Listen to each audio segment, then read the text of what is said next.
राधे राधे दोस्तों, आज हम आपको कान्हा जी की बचपन की कहानियां सुनाने वाले हैं। ये कहानियां न सिर्फ मनोहर हैं, बल्कि हमें जीवन के कुछ बहुत ही महत्वपूर्ण बात भी सिखाती हैं। जैसे ही आप इन कहानियों को सुनने लगते हैं, आप कान्हा जी की लीलाओं में खो जाते हैं और उनकी आशीर्वाद का अनुभव करते हैं।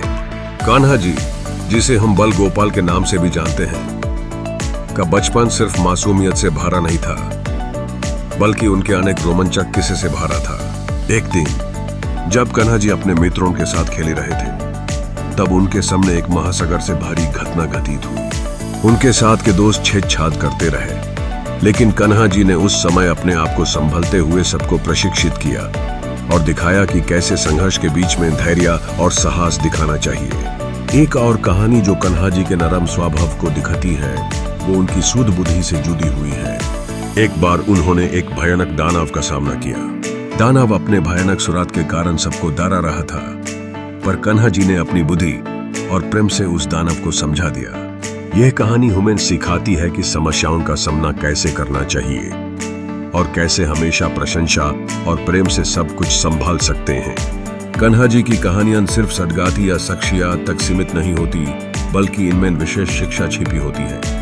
हर कहानी का एक समाधान है जो हमें हमारे जीवन में प्रेरणादायक तथा मार्गदर्शक बनाता है। इन कहानियों को सुनते हुए आपको एहसास होगा कि कान्हा जी का प्रेम और उनकी कृपालुता से हम सब अपने जीवन में सुख और शांति प्राप्त कर सकते हैं। इस वीडियो को देखने के बाद अगर आपको ये कहानियां पसंद आए तो कृपया इसे लाइक करें और अपने दोस्तों के साथ भी साझा करें। और अगर आपने अब तक हमारे चैनल को सब्सक्राइब नहीं किया है तो इस पर क्लिक करके सब्सक्राइब करें, ताकि हम और भी कहानियां आपके लिए ला सकें। राधे राधे।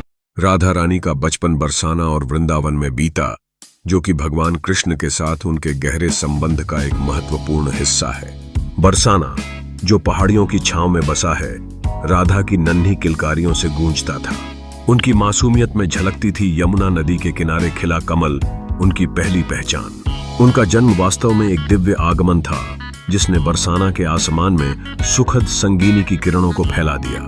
राधा का हर दिन वृंदावन में भगवान कृष्ण की लीलाओं को देखकर गुजरता था।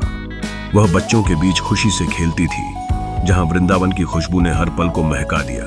राधा के खेल में मिठास थी, जो उनकी ओर खींचती थी, और उनकी आंखों में मासूमियत का नूर। यहीं पर राधा ने पहली बार श्री कृष्ण से मिलन की एक सुंदर घटना को भी जिया।